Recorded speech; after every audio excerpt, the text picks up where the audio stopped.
50% of all federal regulations wiped out. Hi, I'm Scott Ott with Bill Whittle and Stephen Green, and this episode of Right Angles brought to you by the members at BillWhittle.com. And gentlemen, I don't think that I have been excited by a PowerPoint presentation since...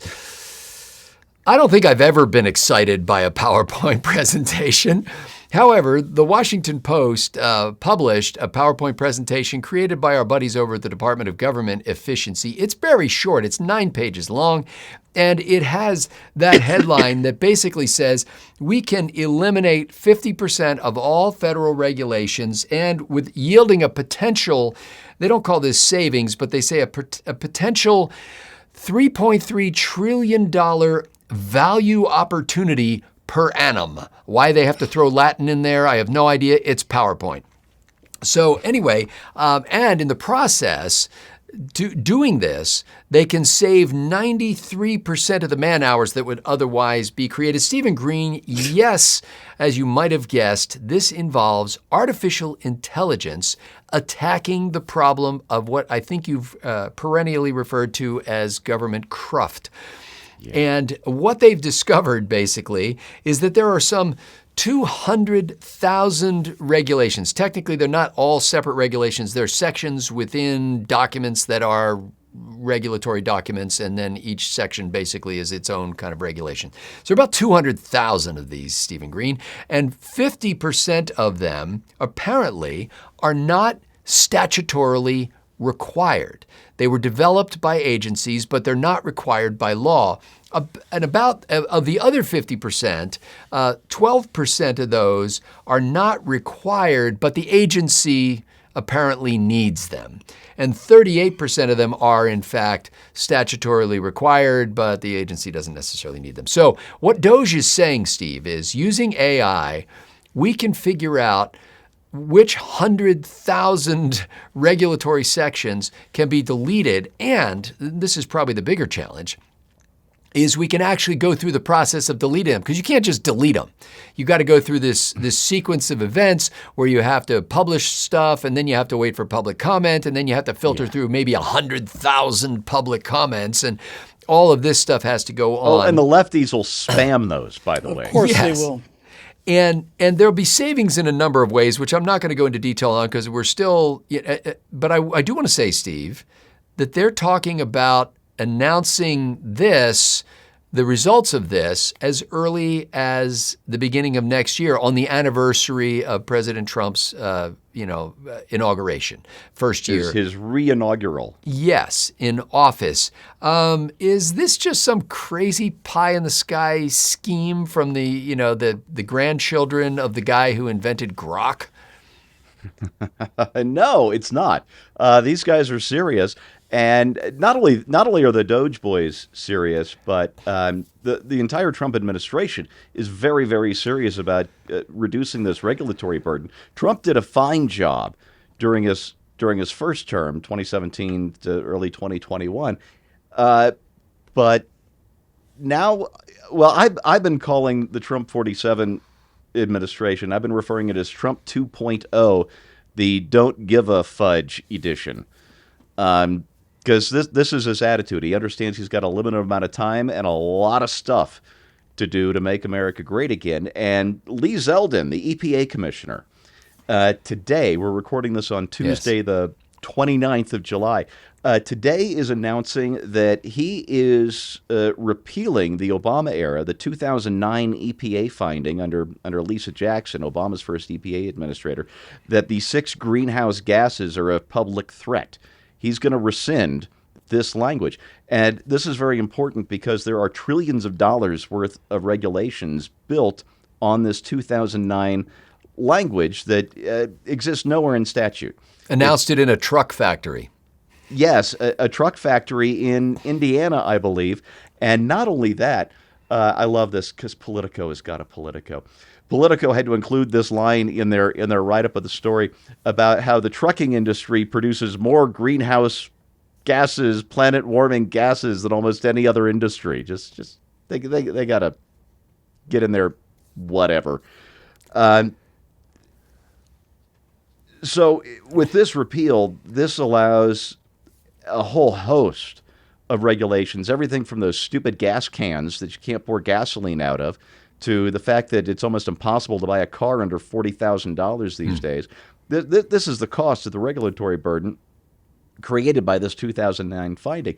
And seeing these two items, Scott, in the same day lets me know that as useless as the GOP House and particularly the GOP Senate have proven this year, aside from the one big beautiful bill, Trump is doing everything in his power. His administration is doing everything in its power to undo 20 years of absolute madness. And God bless them, because they're going to need the help. Bill Whittle, the Washington Post had a story about this, as did the New York Times, referencing the Washington Post because the Post had the PowerPoint presentation. And the Post story included this little note.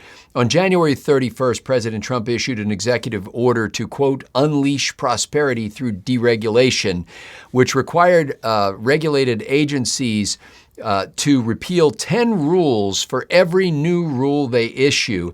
Since then, some departments have gotten into a competition with each other. The Transportation Department declared that it had deleted 52 regulations, some 73,000 words from the Federal Register. The Labor Department announced that it had plans to nix more than 60 regulations. Bill, before I heard about the Doge PowerPoint presentation and the AI-aided ability to remove regulations, I would probably have been impressed with 50 or 60 regulations, even if they were just talking about getting rid of them. I'm less impressed now. What do you think about the prospects of doing something useful with AI? 50 or 60 regulations is what happens when the fox gets to count the hens in the hen house.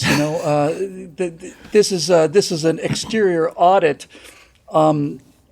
When you were talking about these numbers, a mere $3 trillion a year and a 90% reduction in the required workforce.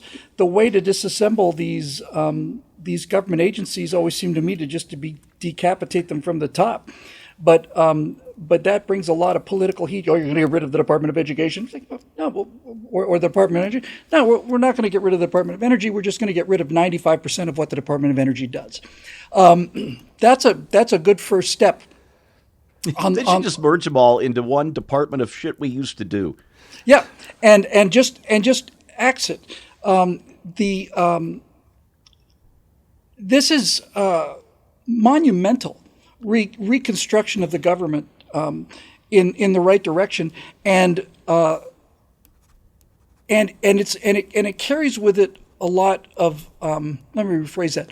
It doesn't carry with it a lot of the social pushback you would get if you were talking about cutting, like for example, you talk about cutting benefits for people or something, right? Yeah. You're going to get a lot of pushback on that. It's hard for people to get really, really excited about defending regulations that they didn't know existed, and so I think that's going to aid its progress. This is exactly what AI is good at. There's a whole discussion to be had about the limitations on how much actual thinking AI does, but as an analytical and computing tool, this kind of thing is remarkable. And when you were talking about this, I thought, if you were to, you could probably pull this off statistically. If you were to take like a figure of a healthy human male in a bathing suit, let's say, standing there, and say this is what we spend every year. And then you were to apply the percentage of unnecessary spending and apply that to the figure in terms of leeches attached to the body, right? So that if you saw a completely leech-free person, that would mean that every single dollar was being spent wisely and without any waste. And if the person was completely covered with leeches, you would have 100% waste and no legitimate spending. I think if you were to present the federal government in that fashion and show you what is attached to what we pay our taxes for that does nothing, that accomplishes nothing, I think people would be really, really impressed and angry. So I'm just glad to hear that Doge hasn't just sort of evaporated as a trend, because the numbers you're talking about, you're not talking about saving $40 billion. Well, and I want to make clear, it's not that they're going to save $3.3 trillion in government spending. They're saying overall that the cost of compliance by private Downstream industry, effects. for example. So they think about $85 billion in federal budget reduction. $1.1 trillion in revenue potential as a result of getting these. So more sales being able to be made because companies are able to not have to deal with this bureaucratic craft. But companies would Go ahead. save trillions by not having to pay people to comply with regulations that shouldn't have been there in the first And place. all of that leads to more tax revenue, honestly. I mean, if you free people up from having to deal with the burden of regulation, then you wind Then they up... grow. They Yeah. grow their company. Yeah, imagine that. Anyway, when I saw this presentation, I think the striking thing to me was, it was more like, why didn't I think of that? Seriously, because I've been, fiddling around with AI for more than a year now, and I'm doing some like little minor projects, but I just thought, well, this is genius. Feed it all the federal regulations, ask it to comb through those and find out which ones are not statutorily required. Then have the agencies look at that short list and comment on those, because you want to get the agency feedback, and they may say, hey, yeah, it's not statutorily required, but we need to do this because of that, or whatever. And then the key difficulty is, to remove a regulation, you've got to go through a process. Well, this can create all the documents for that process. It can filter through all the feedback that comes from people during the public comment period. And basically just you're automating a process that would take unbelievable amounts of man hours. It doesn't mean that that they're going to necessarily reduce the staffing of any given government agency. That's really not related to this. That may come, but what it means is that it's 93% fewer man hours required to execute such a process. And right now, government agencies, of course, are all understaffed and underfunded, and they would all say, oh, we don't have time to do this kind of process, to which somebody says, well, that's okay. ChatGPT will do it. Grok will do it. Perplexity will do it. Google Gemini will do it, or what the version that they've created to do this task. I never thought I'd hear myself saying this, but this is a really sweet PowerPoint presentation. I encourage you to check it out. Go to the Washington Post or just Google it. It's under the headline Doge Deregulation Opportunity, published on July 1st, 2025, and then recently released by the Washington Post and others. This is the kind of thing that large language models were made for. And I don't think that we would have gotten this kind of action if, number one, we didn't have the leadership of President Trump, who appointed a group of people called the Department of Government Efficiency. I don't think we would have gotten this kind of action without, at least for a time, having a guy like Elon Musk, who would bring in the kind of people whose minds are not constrained by traditional bureaucratic confines. And so it's just exciting to see somebody trying to do something tangible, and to see something that says half of the regulations in existence right now are not required by law. That is a whole field of opportunity that I'm very eager to see how this comes out. And even though I'm assuming I'm going to be disappointed, because that's just the way life is, I think we're going to make more progress in our disappointment than we would if we never had tried. For Bill Whittle and Stephen Green, I'm Scott Ott. Thanks to the members at BillWhittle.com for making Right Angle possible.